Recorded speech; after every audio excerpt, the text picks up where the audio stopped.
In this tutorial, we're going to look at creating our own assets that we can use in websites and other visual media products. We're going to be using Photoshop, looking at importing photos, enhancing the photos, then managing and manipulating the photos to create a layered original piece. Then we'll add some text, then export this as an asset ready to be used within your projects. So let's get underway. First of all, we're going to open up Photoshop. Now, once you've opened Photoshop, the first thing you need to do is open up your base image. So I'm going to be using this one here as my base image. So I'm just going to click on OK. Now, once you can see the image, right mouse click the background. And the first thing we want to do is duplicate the layer.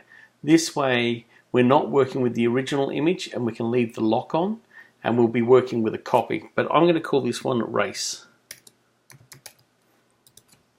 So this is the exact same layer as my background, but it's called Race. So I'm just going to hide the background with a lock, which means I can't adjust this one. And then if I show or not show that one, you can see it. Now, once you've got your image into Photoshop, the first thing you want to do is actually work with the image and improve its visual quality. So if you go up to Image, you can actually auto tone. You can also auto contrast. And the last one you can do is auto color. And this will do a small color correction, and the computer applies its own formulas to give you the best sort of image you can have. Once you've done that, you can then head up to Image, and if you want to, you can go into mode and say, well, actually I want this to be a grayscale, and turn it to a grayscale. You can merge, not merge, etc. I'm just going to go merge for the time being, and go discard. If you want to go backwards, the undo sometimes, Command Z, may not work. What we have in Photoshop is a history, and a history allows you to go back through the list. So I can go back to where I contrasted, or maybe auto-toned, or duplicated the layer, or if I wanted to I can go right back to the start. But I'm going to click back on the auto color, and then I'm going to go up to Image, and then this time I'm going to head down to Adjustments. In here I can adjust the brightness and contrast, so I can actually make it a little bit darker or brighter, depends if I want a washed out image. I can apply this by going OK or clicking cancel. Some of the other normal ones you would probably play with are the levels, exposure. The one that I like working with is hue and saturation. So if I wanted to, I can adjust the hues, I can change the colors. And I want to go back to something like this. I can move this around. So I've got a pink running track now. It's adjusted the colors of the shirts, but that's okay. I can adjust the saturation. So I can make it stronger or weaker. I'm going to keep a nice pink track. I'm going to click on OK. Like I said, if I wanted to, I can always undo that, or I can leave it in place. So this is my track and my base image. Now, to work with another image, what I'm going to do is import this. So I'm going to go Open, File, Open, select the next image. So I'm going to click on this one and go OK. Now this has opened up a separate file. Now I'm only going to take the image out of here. I don't want to actually cut it and save it. So I'm just going to go over here and select the Lasso Tool. Now the Lasso Tool will allow me to draw a rough sort of marker around the area I want to take. So I don't want the whole photo, I want a sort of nice little soft rounded sort of area you can see here. But I don't want a sharp cut line. So what I'm going to do is go up to Select and head down to Modify and select Feather. In Feather, your default might actually be 5. If I set this to 20, it's going to make it a lot softer on the cut line. So this line here is now just changed its shape a little bit. And when I go Command Cut, Command X, you can see how it looks like a cloud.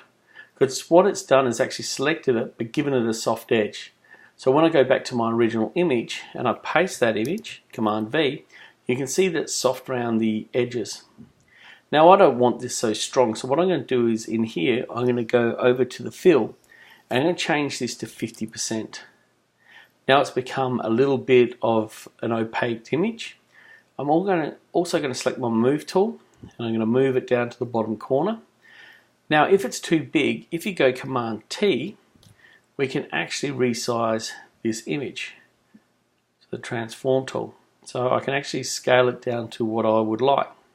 So I'm just going to place it like this and press enter to accept my changes. So that's the first image. So let's do the same thing for the second image. So let's go open. I pick the next one and go open. Once again, the lasso tool. Then I'm just going to draw outside of the area I want, remembering that there's going to be a feathering that comes in that's going to take away some of the image, and work on my way back up to the top and let it go.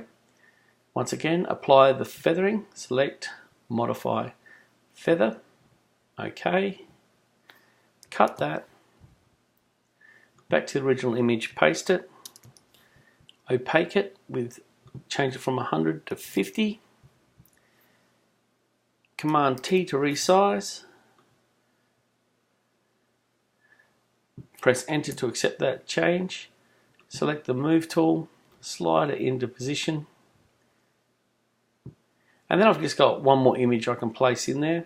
So I'm just going to go File, Open once more, select the final image, click on OK, once again, Lasso tool, quick draw around the area, keeping the hands in. Even if I go off the stage, it's okay, it will soften the edge. And even if I let it go before getting back to the original start, it will draw a straight line there. Once again, apply the filter, select, modify, feather for the selection tool, okay, cut,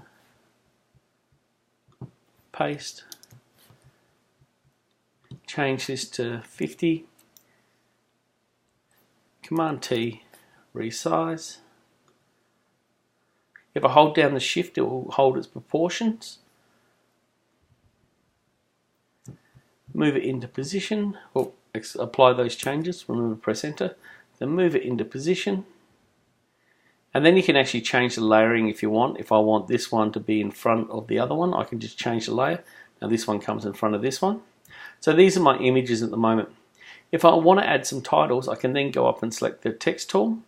When I click up onto the stage, you notice a new layer goes in.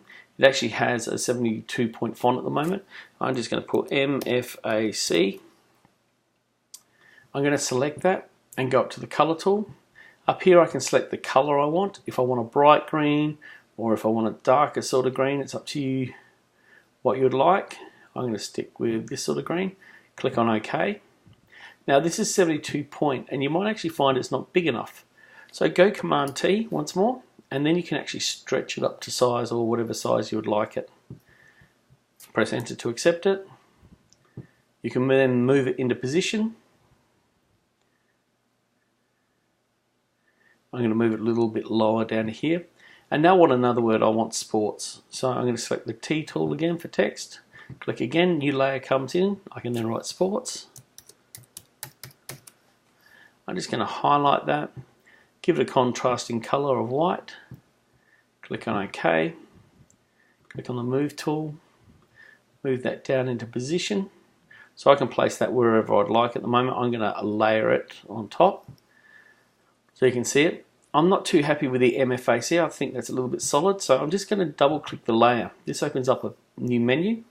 I can actually come in here and say, oh, I'll have Beveled Emboss, so you can actually see that occur now. You can go through and work through the different ones in here.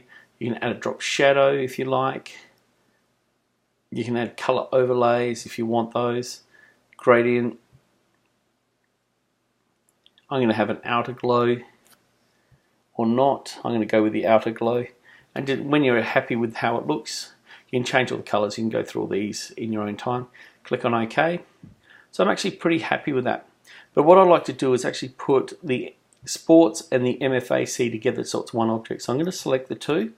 Then I'm going to click on the little arrow down here and I'm going to go merge layers. Now when I merge the layers, now the text is together. So if I want to move that, when I click, those two things travel together, which is okay. So I'm going to have something like this. Let's go, let's move it right down the bottom for this one. Something like this. And now what I want to do is do it at letterbox cut. Maybe I want to use it in a header of an assignment or a header of a flyer. Maybe I want to use it as a header of a website. So what I want is what's called a letterbox, so it's wider than it is taller. Now to do that, you can save the whole assignment at the moment. Otherwise, once you've done that, I'm not coming back to this, so I'll leave it the way it is. I'm going to go down and flatten image. So when you flatten the image, it puts all the layers together in one group. So this is now one solid image.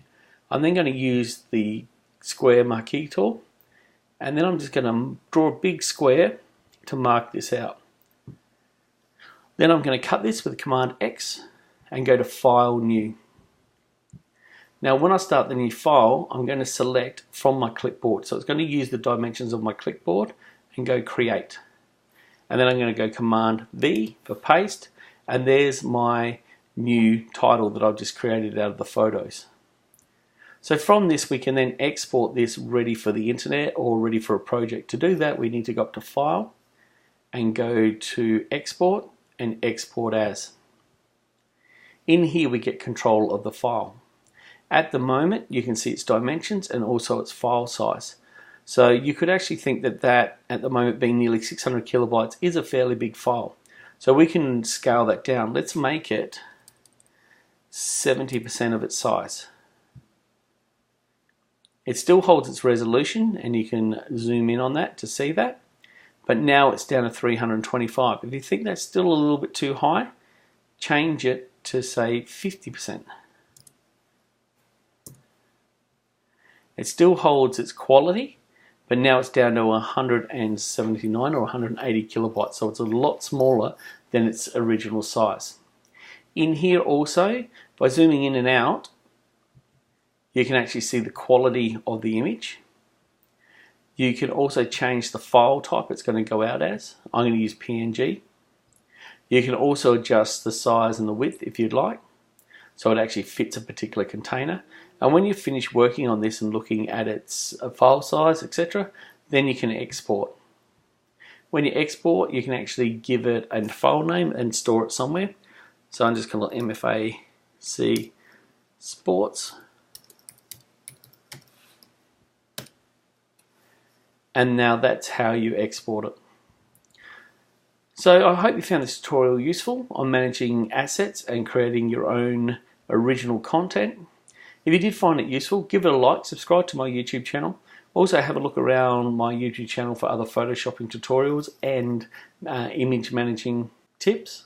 And I wish you all the best in creating your own content.